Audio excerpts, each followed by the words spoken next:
Solta aí então a tela da nossa mensagem de hoje. A mensagem de hoje, amados, é o risco que a igreja corre de se comprometer com o mundo. O risco de se comprometer com o mundo. Ou, como está em tela, o risco do compromisso com o mundo. A imagem é essa mesmo, né?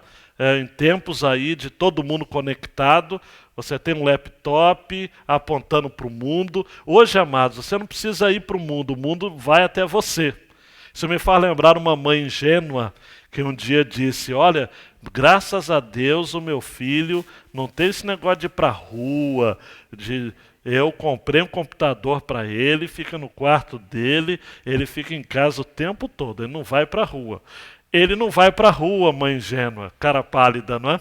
Mas a rua vai até ele. Então, uma igreja pode se acostumar tanto com os valores do mundo, a ponto de se comprometer mais com o mundo do que com o Senhor da igreja. Amados, essa série de cartas às igrejas, eu não sei quanto a você, mas é só bordoada. Éfeso é a igreja que desaprendeu a amar. Deixou de amar. Começou a cuidar tanto de doutrina, começou a fazer tantas coisas, a trabalhar, a ter um rigor na forma, na ortodoxia, que simplesmente deixou de amar. E a primeira mensagem, amados e amadas, é para se ir às lágrimas. O que acontece quando a gente, como igreja, eu estou pensando em igreja, não é isso daqui, amados. Por isso que não é a igreja que está fechada, o templo está fechado. A igreja, eu e você, nós corremos o risco de sermos tão cuidadosos com a doutrina que vamos esquecer de amar. Ah, pastor, mas tem um perigo de colocar o amor acima da doutrina. Também tem. Mas a igreja de Éfeso, em especial, vivia esse contexto. Uma outra igreja vai ter um outro erro ao extremo, conforme a gente viu a igreja de Pérgamo, que amava muito, né? Era uma igreja que conservava o nome de Jesus, que não negava a fé, mas era tolerante com falsas doutrinas. E no meio dessas duas igrejas, Éfeso, a igreja que desaprendeu a amar, e Pérgamo, a igreja que se afastou da palavra de Deus, a igreja de Esmirna, a igreja sofredora, né?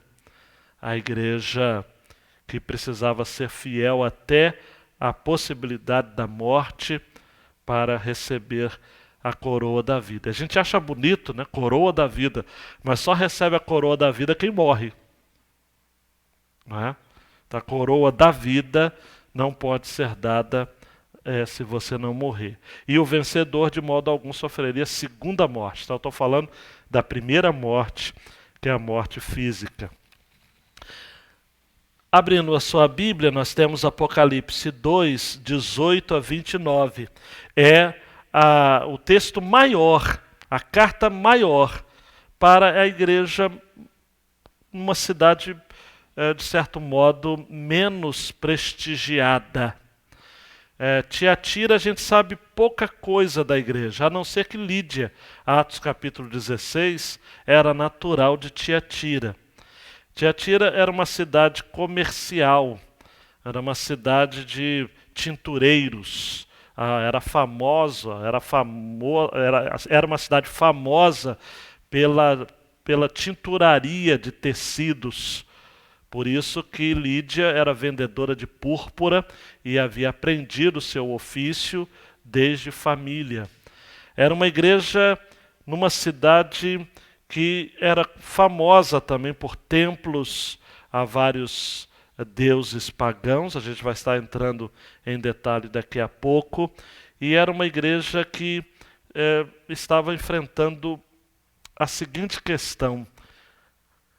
Ela estava tão preocupada em ouvir a sociedade, ouvir a cultura, conviver com a cultura da cidade, que ela deixou de ser relevante para Deus.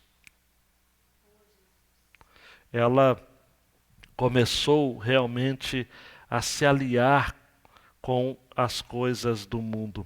Era comum em Tiatira as associações de comerciantes, de artesãos, de pessoas que trabalhavam com a venda de determinados produtos. Hoje nós chamaríamos de microempresários, né? Mas naquele tempo não tinha esse nome, ou de empreendedores, né? Mas era mais ou menos essa ideia do empreendedores, só que numa realidade próxima ali ao segundo século. E essas associações eram muito sérias, porque quem não participasse dessas associações tinha muito pouco espaço no mercado da cidade, nas vendas, nos pontos de vendas. Enfim, eram mal vistos na sociedade. Só que participar dessas sociedades equivalia a participar também de banquetes que homenageavam deuses pagãos, ídolos. E alguns desses banquetes, além daquilo que você está pensando, muita bebida, muita farra, muita algazarra, haviam aquilo que os romanos chamavam, é uma palavra feia que eu vou falar, mas eu vou explicar historicamente, bacanais, que eram festas regadas a orgias sexuais. Então, os cristãos em Tiatira ficavam naquela questão: vamos participar da sociedade para termos alguma penetração na comunidade, para vendermos os nossos produtos, para sermos bem aceitos, para sermos considerados cristãos de mente aberta, mas tendo que participar desses encontros, dessas festas pagãs, e quem sabe até, se não participando de prostituição, sendo pelo menos conivente com a presença dela, ou vamos nos afastar completamente do mundo, mesmo que isso custe a nossa sobrevivência, o nosso nome, o bem-estar da nossa família. É uma realidade muito próxima de alguns que talvez estejam me ouvindo. Aquelas festas de final de semana do seu trabalho, aqueles encontros da sua faculdade após o último período da semana. Ah, pastor, é difícil porque eu tenho que participar para eu depois poder buscar ajuda, ter acesso a trabalhos, ter acesso a determinadas promoções. E se eu ficar muito quadrado, se eu for um crente muito quadrado, eu não vou crescer na empresa. Não vou ser bem-quisto na minha turma de faculdade. E aí, pastor? Eu que pergunto para você. E aí? Vai servir ao mundo ou servir a Jesus? Vai se comprometer com Deus ou com os homens? Esse era, amados, o nó na mente dos crentes de Tiatira. E para atrapalhar a história, porque é igual Lady Murphy, né? Nada é tão ruim que não possa piorar. Havia dentro da igreja uma mulher, uma dita cuja, que se dizia profetisa. E além de ensinar, ela seduzia os irmãozinhos para a prática da prostituição e da moralidade sexual e do culto aos demais deuses. Nós não sabemos o nome dessa mulher, mas Jesus dá um apelido a essa mulher. E um apelido muito forte para quem conhece a história: Jezabel.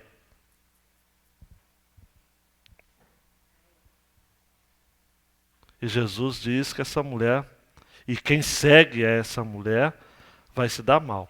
Eu não quero fazer nenhum spoiler, mas a nossa sociedade hoje há ainda o espírito de Jezabel.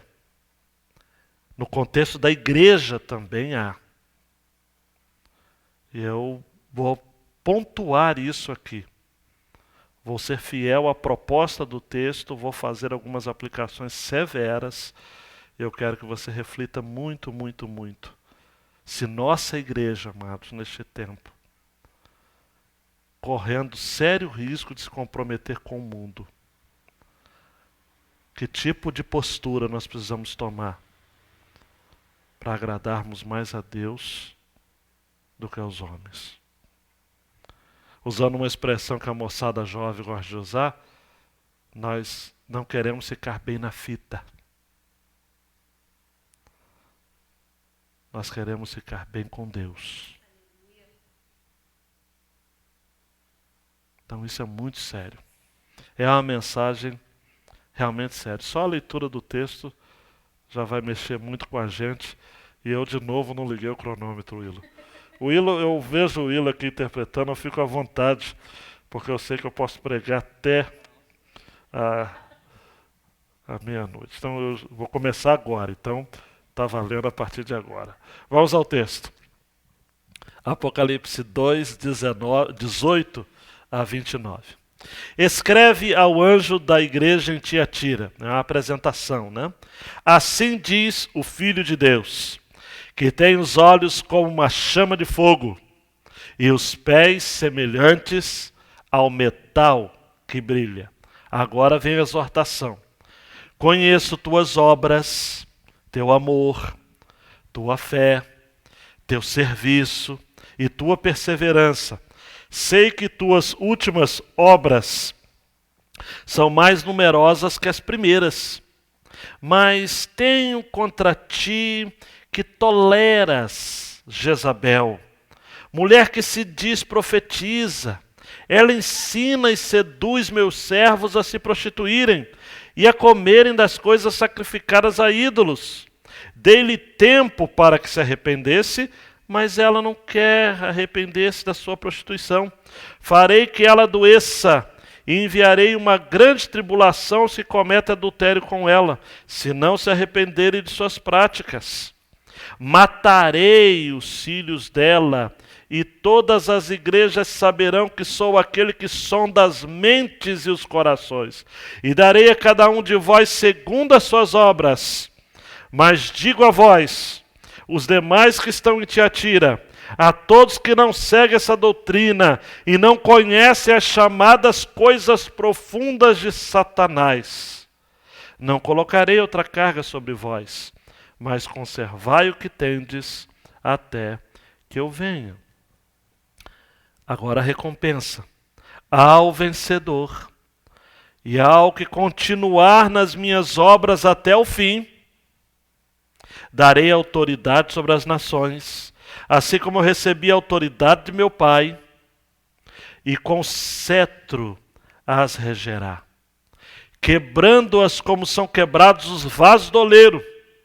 Também lhe darei a estrela da manhã. Quem tem ouvidos, ouça o que o Espírito diz às igrejas.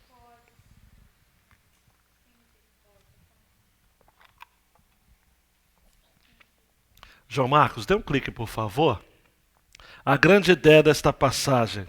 A igreja perde a sua relevância para Deus quando busca a relevância dos homens.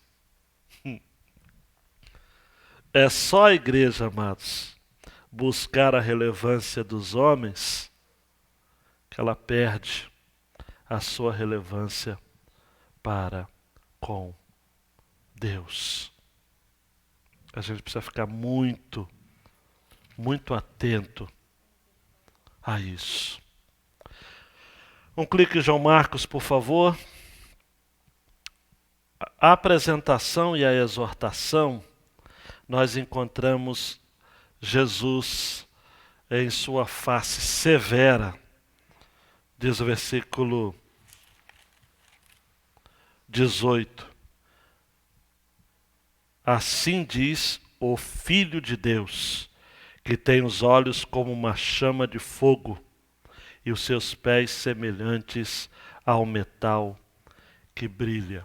A única ocorrência dessa expressão Filho de Deus no Apocalipse é aqui. Nós temos então logo de cara o Filho de Deus, o próprio Jesus, em santo ciúme, em amor infinito, advertindo a igreja, instando-a, convocando-a há necessidade de arrependimento. Por que Jesus logo se apresenta como Filho de Deus? Para fazer um contraponto a Apolo. Havia um templo a Apolo, uma divindade mitológica, em Tiatira. E aí Jesus logo apresenta-se: eu sou o Filho de Deus. Eu gosto de fazer uma relação desse termo Filho de Deus presente em Mateus e em Marcos. Vou fazer esses marcadores em Marcos.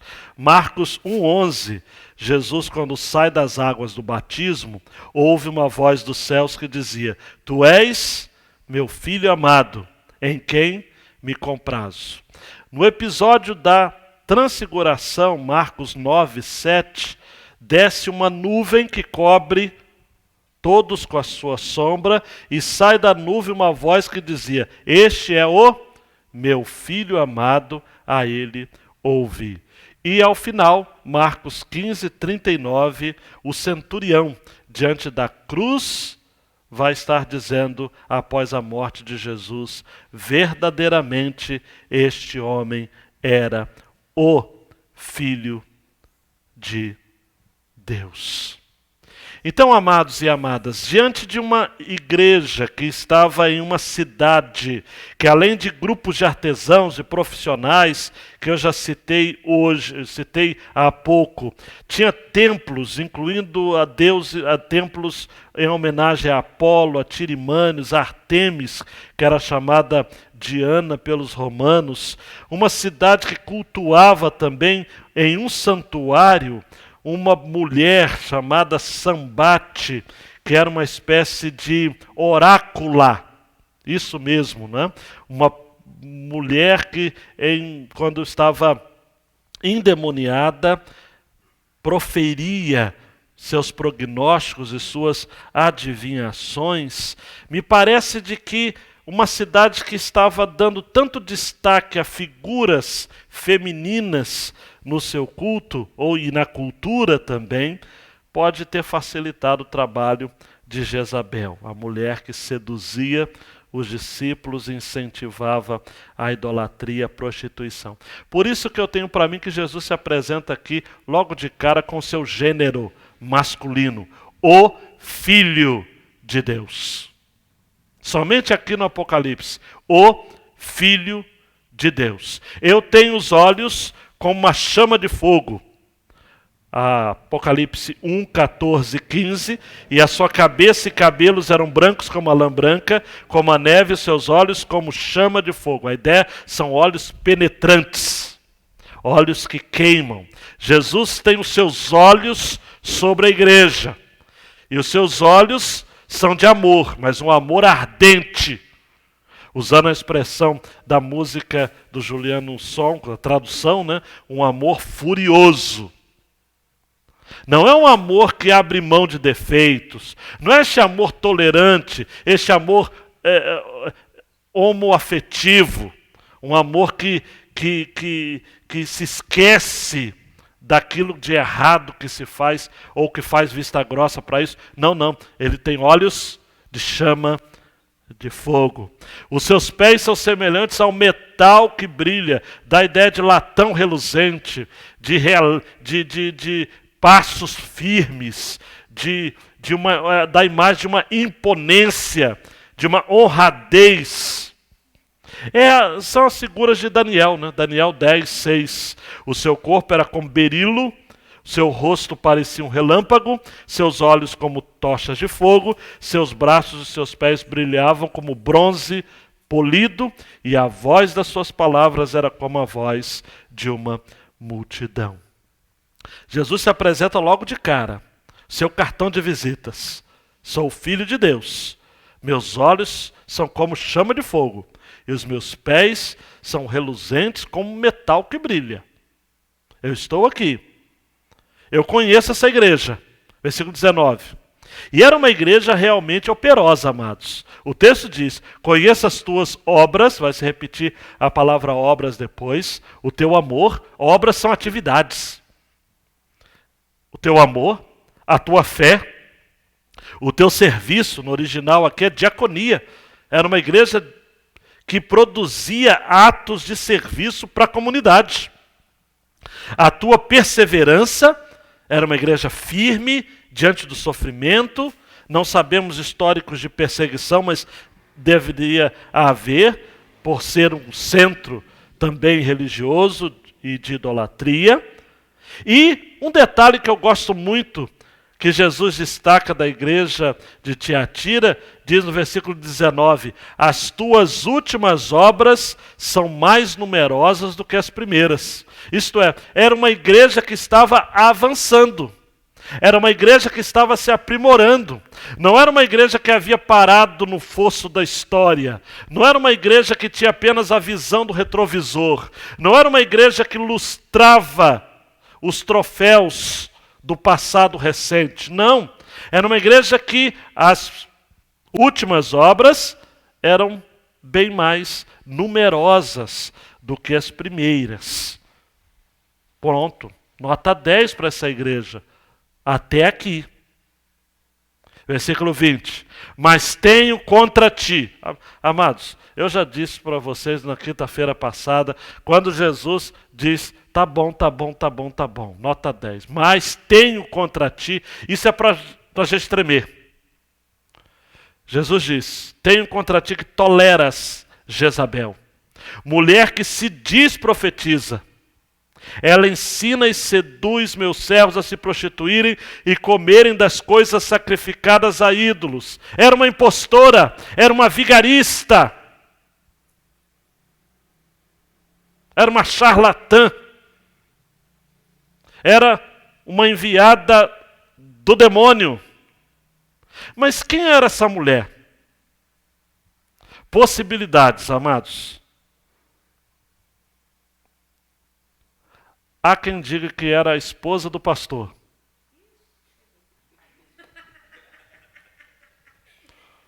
Porque alguém que tinha algum tipo de destaque para a congregação. Não há evidências nenhuma nesse sentido. Ponto. Segundo, há quem diga que era Lídia. Coitada de Lídia. Conta a história de que Lídia era natural de Tiatira, foi para Filipos, Atos 16, a igreja nasceu na casa dela, e ela teria voltado para Tiatira, e ela estava ela estava se sentindo. E ela estava se sentindo tanto que começou a angariar para si uma liderança que Deus não havia lhe dado. Coitada de Lídia, não tem evidência nenhuma disso. Deixa para lá. A terceira possibilidade é a minha, e é a que eu sigo. Não se sabe. O que se tem, amados, de evidência era de que era uma mulher que não havia recebido de Deus o dom de profetisa. Porque o texto diz, ela se diz profetiza. É importante frisar aqui, amados, eu quero que você preste muita atenção, que o problema não era a liderança feminina. Nós, por exemplo, historicamente somos contra, e biblicamente, a mulher ser pastora. Não há base bíblica disso. Mas há base bíblica para mulheres que, de algum modo, foram bênçãos no passado e ainda são hoje para pregar, aconselhar, ensinar mulheres, crianças, e em determinados contextos, na ausência de liderança masculina, até mesmo começar determinados trabalhos e plantação de igrejas. Eu sou, por exemplo, criado no Evangelho e sou filho de missionário e já convivi em determinadas realidades missionárias em que uma mulher havia passado, plantado uma igreja, reunido ali com algumas famílias, depois ido para outro lugar para que a igreja pudesse ser pastoreada por um homem de ofício, como reza as Escrituras. A nossa Junta de Missões Nacionais tem mulheres zelosas, abnegadas. Junta de Missões Mundiais, igualmente. No Antigo Testamento, por exemplo, nós temos Miriam, que era chamada de profetisa, Êxodo 15, 20, Então Miriam, a profetisa, a irmã de Arão, tomou o tamboril na sua mão e todas as mulheres saíram atrás dela com tamboris e com danças. Nós temos Débora, em Juízes 4:4, e Débora, mulher profetisa, mulher de Lapidote, julgava Israel naquele tempo. Nós temos também em 2 Reis 22:14 a menção da profetisa Ulda. Então foi o sacerdote Ilquias, Aicão, Aquibor, Safã e Asaías, a profetisa Ulda, mulher de Salum, filho de Tiquval, filho de Arás, o guarda das vestiduras. Nós temos um Novo Testamento em Lucas 2:36, a profetisa Ana, filha de Fanuel da tribo de Assé, que já era avançada em idade, tinha vivido com o marido 7 anos e que estava aguardando a visita de Jesus ao templo. Em Atos 21:8 e 9, nós temos Paulo sendo recebido na casa de Filipe, o evangelista, que era um dos 7, e este Filipe tinha 4 filhas virgens que eram profetisas, diz o texto, em Atos 21:9. E tinha este 4 filhas virgens que profetizavam. Então era perfeitamente possível que uma mulher chegasse a ser profetisa na igreja. O problema aqui, amados, é que Jezabel se dizia ser. Ela era uma impostora. Ela era uma perigosa figura demoníaca. E a sua influência na igreja era tão danosa, que diz o versículo 20, que ela ensina e seduz meus servos a se prostituírem e a comerem das coisas sacrificadas a ídolos. Aquilo que havia sido orientado, amados, por tantos apóstolos, como o apóstolo Paulo, que vai escrever em 1 Coríntios 8 e 1 Coríntios 10, sobre o cuidado que se deveria ter em relação à carne sacrificada aos ídolos e à idolatria, o culto de demônios. Paulo vai dizer claramente em 1 Coríntios 10, 20, não, antes digo que as coisas que eles sacrificam-nas a demônios e não a Deus, e não quero que tenhais comunhão com os demônios. A influência de Jezabel era tão perniciosa que ela recebe esse título, que julgo que não era o nome dela, mas um título. Quem foi Jezabel? Rapidamente, amados. Jezabel foi a filha de Etibael, rei dos Sidônios, sua esposa de Acabe, rei de Israel. Olha só o currículo perverso de Jezabel.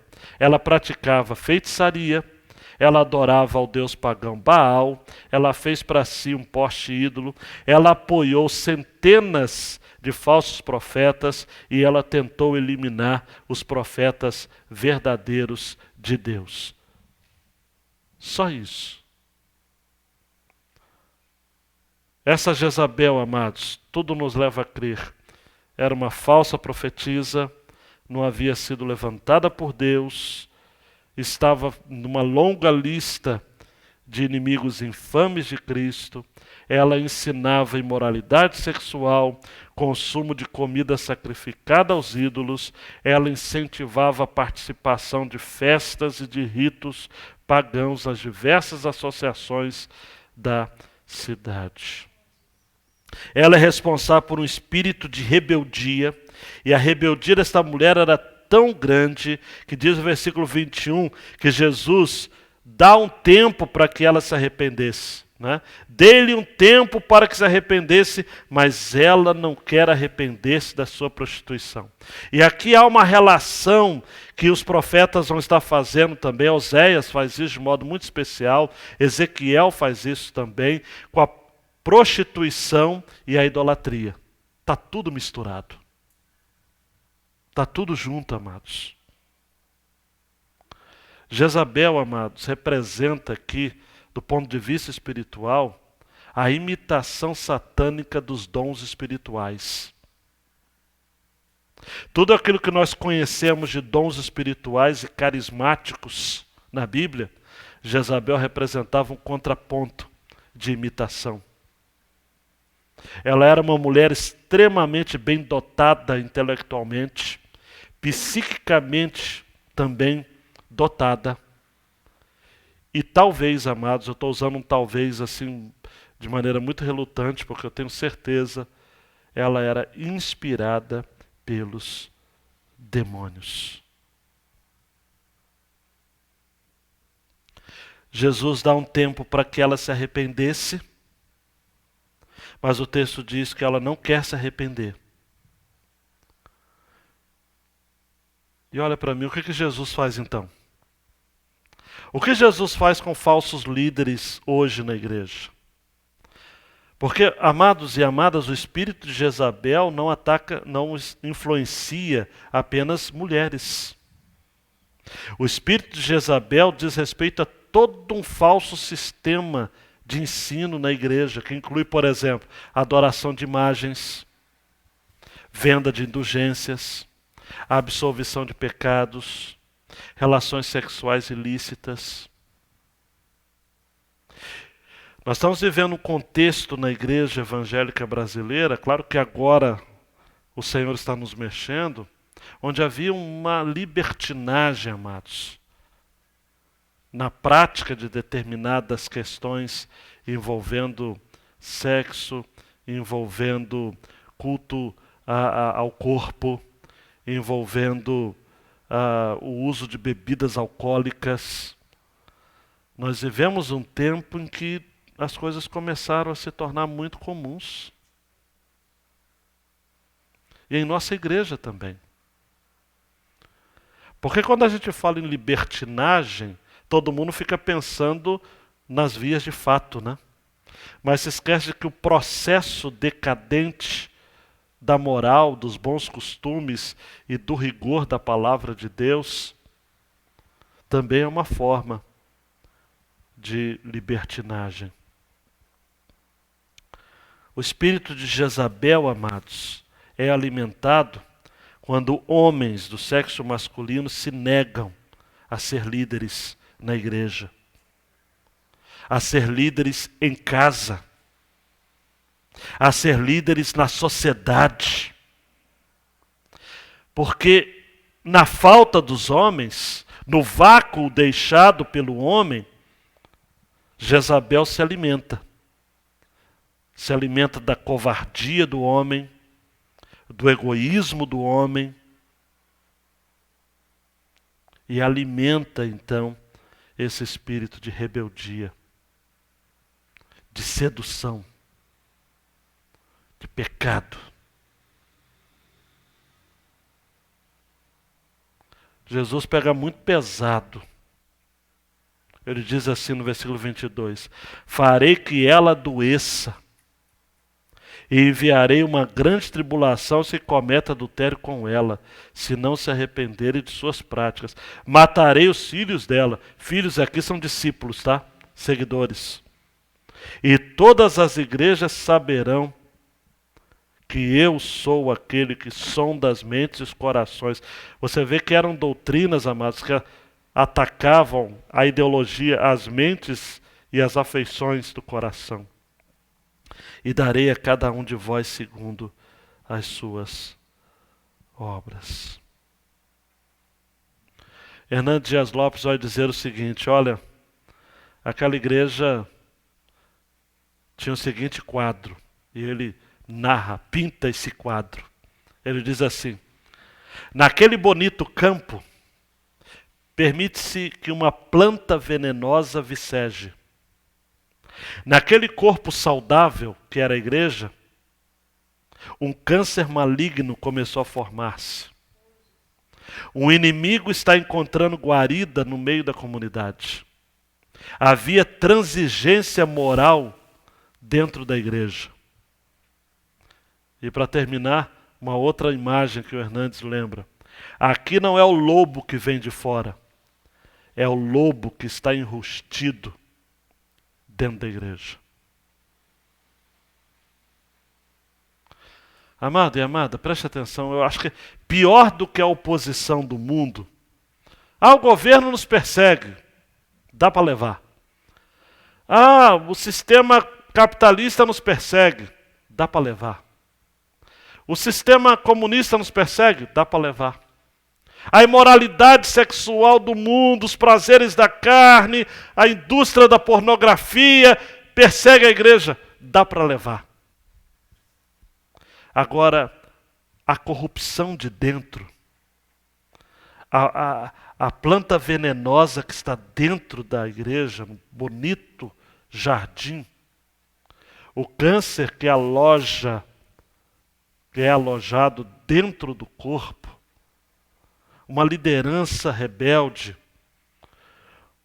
um grupo que se reúne para beber, jovens que se dão à prática da impressão nos seus próprios corpos através de tatuagens,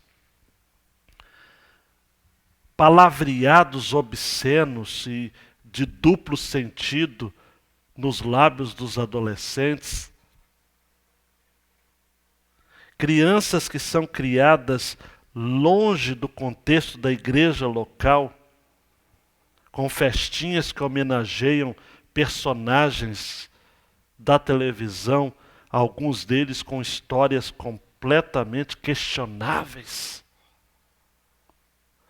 São valores sorrateiros, amados e amadas. Não sei se você, como que você está ouvindo isso, mas são valores sorrateiros, amados.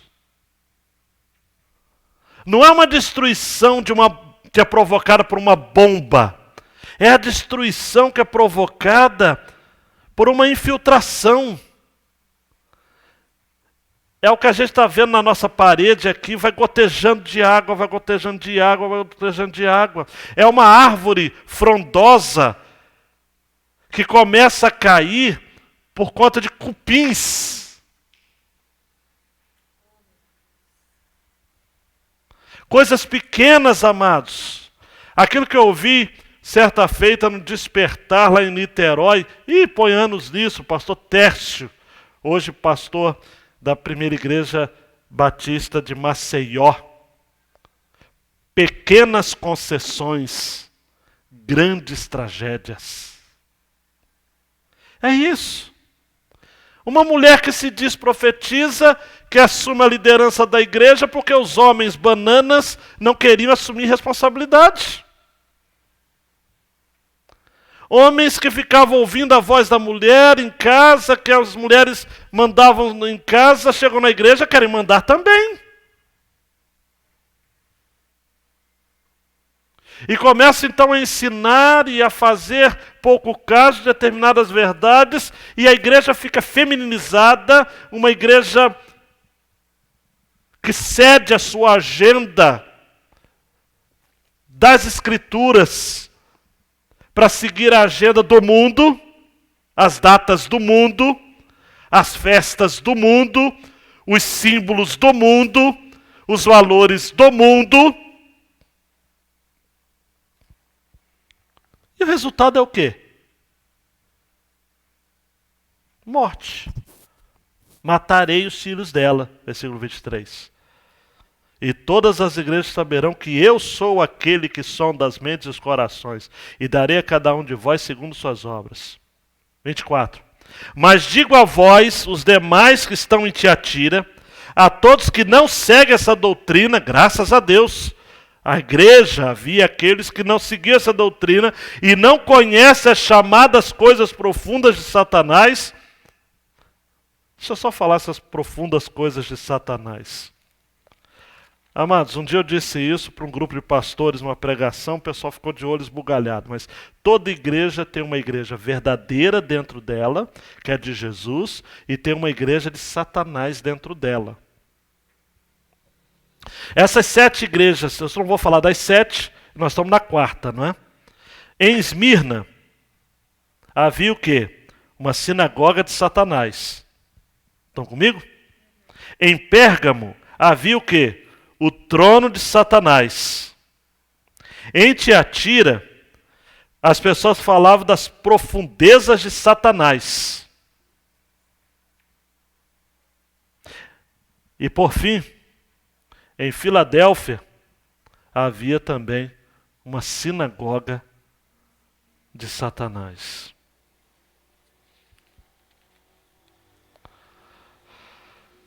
Aí, deixa eu só abrir um comentário aqui para você rapidamente.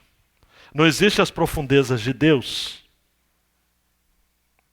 Deixa eu ver se eu lembro de alguns textos aqui das profundezas de Deus. Está aqui. 1 Coríntios 2:10.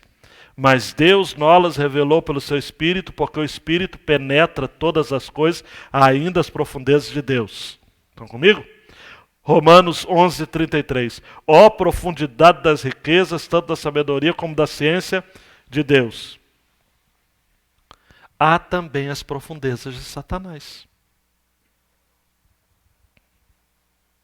E Jesus fala, olha, vocês que não seguiram essa doutrina e não conhecem essas chamadas coisas profundas de Satanás, não colocarei outra carga sobre vós. Jesus está dizendo, eu não vou colocar vocês ainda mais sobre pressão. Não. Apenas, versículo 25, conservai o que vocês têm até que eu venha. Em outras palavras, Jesus está dizendo o seguinte, olha, só não perca aquilo que você já tem, que já está de bom tamanho. O negócio, amados, na vida cristã, olha para mim, eu não sei como você vai também receber isso daí. Mas a questão na vida cristã não é de você saber mais. É até bom saber, quero que você saiba. Mas o grande segredo da vida cristã é conservar aquilo que você já sabe. Porque tem muita gente que no afã de saber mais, acaba perdendo aquilo que se tem. Que é aquilo que Paulo vai chamar de pureza e simplicidade que há em Cristo Jesus. Eu lido, amados, com jovens, estudantes de teologia. Cansei de lidar com pessoas que eram crentes em Cristo Jesus, piedosos. Mas começaram a estudar teologia. Ah, pastor, a teologia desviou. Não, a teologia não desviou. A teologia revelou que o que ele queria era conhecimento pelo conhecimento.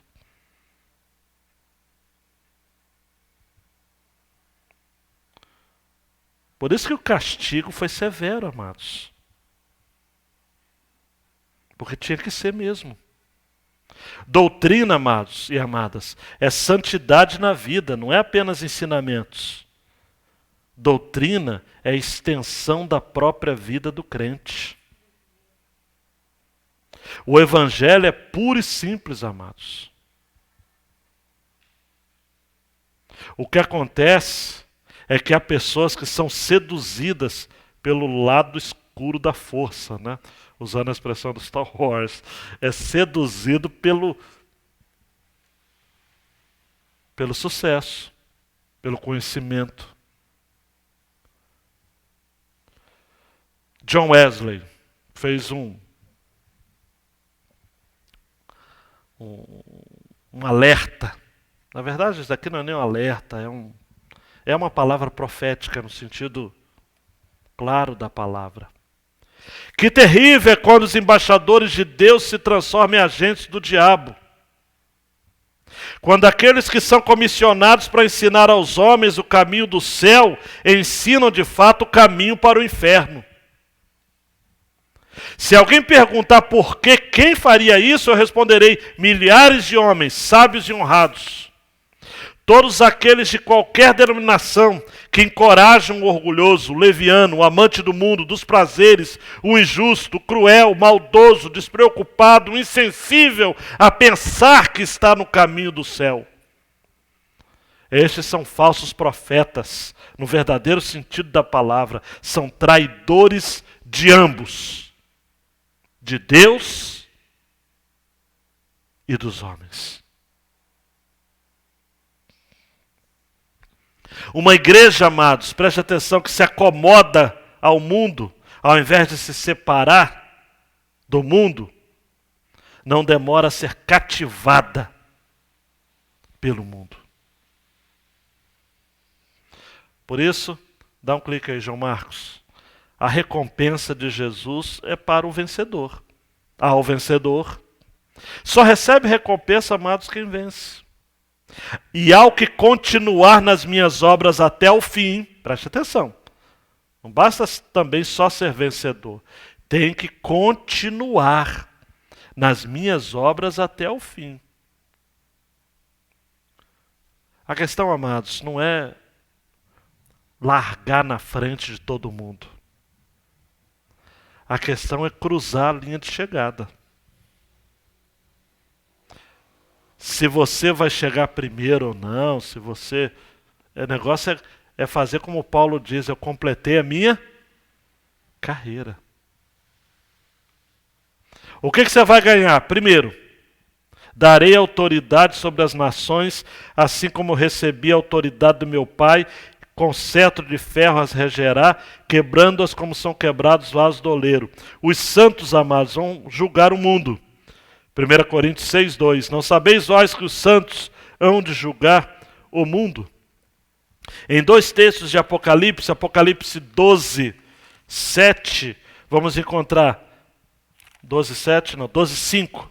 Então ela deu à luz um filho, ela, o povo, a representação do povo de Deus, Antigo e Novo Testamento, essa mulher é esse representante do povo de Deus nas duas alianças, e Jesus é filho desse povo, filho de Deus, mas também filho do homem, um homem que dominará todas as nações com cetro de ferro. E Apocalipse 19:15, que diz: uma espada afiada saía-lhe da boca para ferir com ela as nações, ele as regerá com cetro de ferro, e ele mesmo, Jesus, é o mesmo que pisa o lagar do vinho do furor da ira do Deus Todo-Poderoso. Ah, pastor, mas onde está a evidência que nós vamos reinar? Não é? Vamos reinar sim, com autoridade. Em Apocalipse 20 diz, então vi alguns tronos, versículo 4, e foi dado o poder de julgar aos que neles se assentaram, e vi as almas dos que foram degolados por causa do testemunho de Jesus e da palavra de Deus, os mártires, os que não adoraram a besta nem a sua imagem, não receberam o sinal na testa nem suas mãos, os eleitos, eles reviveram e reinaram com Cristo durante 1000 anos. Não há algo que vai acontecer além da história, mas é algo que está, ou no final da história, mas é algo que já está acontecendo na história de Deus, da história do povo de Deus, nessa nova dispensação, a dispensação da graça. Versículo 28, também lhe darei o quê? A estrela da manhã. E o que é a estrela da manhã? Jesus, Apocalipse 22:16. Eu, Jesus, enviei o meu anjo para vos testificar estas coisas nas igrejas. Eu sou a raiz e a geração de Davi, a resplandecente estrela da manhã. Repare comigo aqui, olha para mim, por favor. A Éfeso, a igreja iria receber o quê? Árvore da vida. Quem é a árvore da vida? Só pode ser Jesus. A igreja de Esmirna iria receber o quê?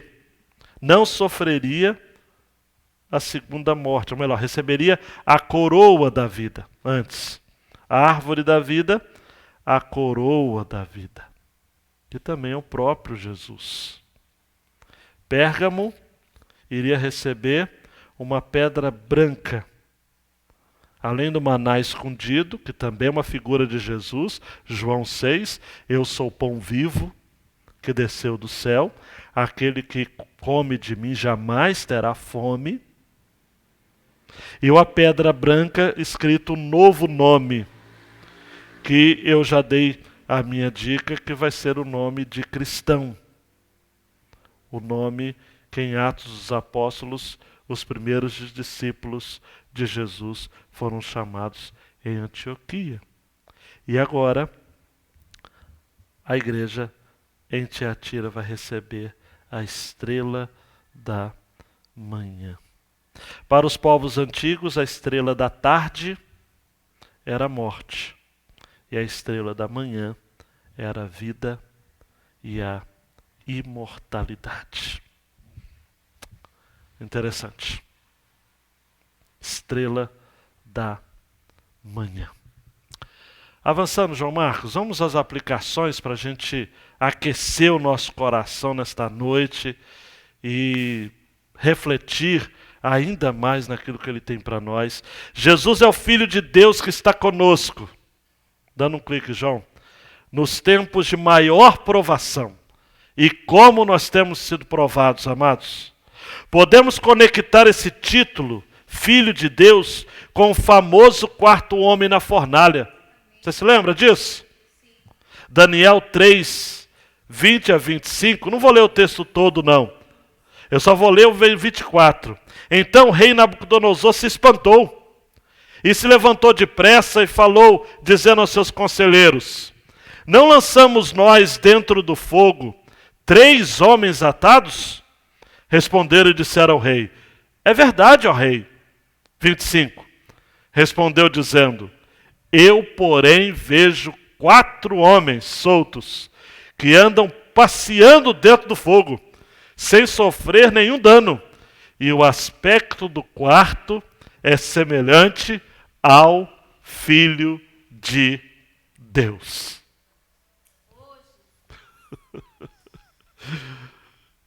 Então não tem.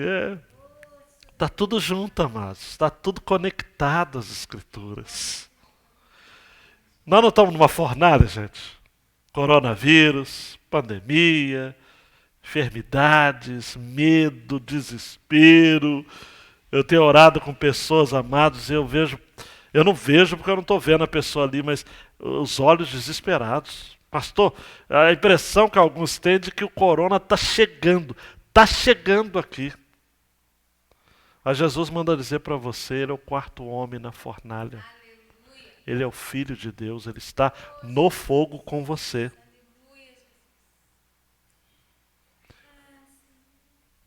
Ele está. E Isaías vai dizendo, se passares pelo fogo, não vai te queimar. Creia nisso.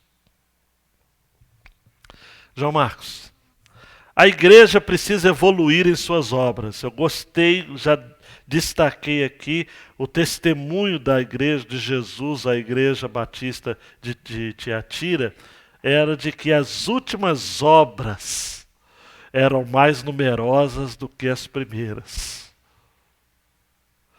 Nossa igreja, amados, completará esse ano 28 anos. Com o culto aqui público, online, em novembro nós vamos completar 28 anos. Isso mesmo. Mas eu creio, amados, que nós temos que fazer mais para Deus. O que temos feito tem sido de valor, mas creio que podemos avançar mais em presença relevante em nossa comunidade e no mundo. Não sai da minha cabeça aquilo que o Senhor fala através de Tiago 2,17. A fé, se não tiver obras, é morta em si mesmo. Eu tenho muito medo, amados. Pastor Léo que vai trazer esse texto quando chegar a vez dele, que é o medo, eu acredito que vai ser a igreja de Laodiceia. Tem nome que está vivo, mas na verdade está morto. Não, é Sardes. Sardes 3:1. Conheço tuas obras, tens fama de estar vivo, mas estás morto. Fama de que está vivo. Igreja de Sardes. Ela está morto. A igreja de Laodiceia era uma igreja que era morna. Não era quente nem fria. Era uma igreja diferente. Uma igreja... O que é essa igreja? Nada. Nós precisamos avançar, amados. As nossas últimas obras têm que ser maiores do que as primeiras. Não podemos nos contentar com o nível que chegamos. A outra aplicação, João. A igreja que tolera o erro em seu meio não combate o pior inferno que pode existir. aquele que está dentro de uma igreja local. Pior do que a oposição externa é a corrupção interna. Em Atos 15, 20, havia uma orientação de que deveria se abster da contaminação dos ídolos, da prostituição, do que era sufocado e do sangue. Então haviam regras específicas sobre a questão de alimentação, principalmente no contexto, amados, de que muito daquilo que se vendia no comércio era oferecido aos ídolos. E a orientação de Jerusalém, da base da igreja mãe, era essa: abstenham-se das contaminações dos ídolos, da prostituição, do que era sufocado e do sangue. Haviam orientações por quê? Porque a igreja cristã nasceu do judaísmo. E os judeus, durante muito tempo, ainda os cristãos vindo do judaísmo, durante muito tempo, por respeito aos judeus, mantiveram essa proibição, essa abstenção em relação a comer qualquer coisa junto com sangue. Depois de algum tempo, isso foi caindo, mas havia esse respeito, essa consideração histórica. O que podemos entender até mesmo uma questão de saúde, né? Imagina naquele tempo você comer um chouriço, você comer esses alimentos, frango a molho pardo, essa coisa nada que hoje já é perigoso. Tem que ser bem feito. Imagine naquele tempo. Então a igreja definiu parar. Comida sacrificada aos ídolos, prostituição e o que era sufocado e com sangue. Mas aí surge dentro da igreja uma mulher ensinando, não, isso aí não tem nada a ver não. É muito difícil quando a gente lida na igreja com pessoas que pegam toda uma tradição e falam, não, não tem nada a ver. Não tem nada a ver por quê? Deus mudou?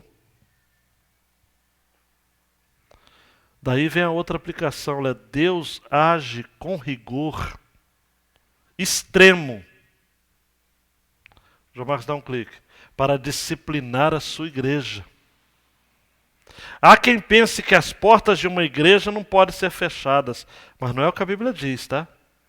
A Bíblia diz que as portas do inferno não prevalecerão. Tem gente que entende mal esse texto, né? Não é que as portas do inferno estão avançando contra a igreja, porque porta não ataca, gente. Porta defende. É a igreja que avança na direção das portas do inferno. E as portas do inferno não prevalecerão. Existem muitas igrejas fechando as portas por falta de testemunho. Por fim, temos garantido nosso chamado e eleição em Cristo Jesus. Nossa identidade e vocação estão nele.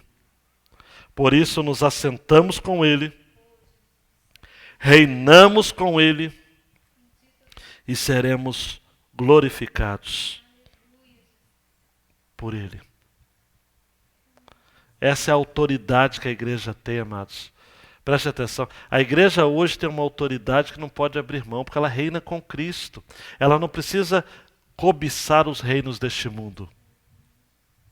Ela não precisa, amados, pegar e ficar pedindo favores do Estado, como alguém com pires na mão, ou como uma prostituta que oferece o seu corpo em troca de alguns tostões.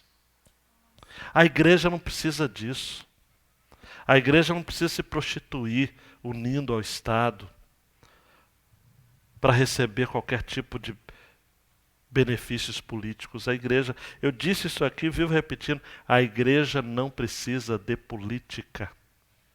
Eu preciso como cidadão. Os irmãos precisam como cidadãos. Agora, a igreja do Senhor Jesus, não. Por quê? Porque ela tem autoridade para governar as nações. Por isso que Apocalipse vai começar dizendo o seguinte, 1:6, e nos fez reis e sacerdotes para Deus e seu Pai. A Ele glória e poder para todos sempre. Amém. Eu quero terminar com uma rápida devocional desse cidadão aí, Max Lucado. Acerca dessa expressão, quem tem ouvidos, ouça o que o Espírito diz às igrejas. Ele escreveu em 2017, 17 de março de 2017. Não é que não tenhamos ouvidos. Quem tem ouvidos, ouça. É que não os usamos.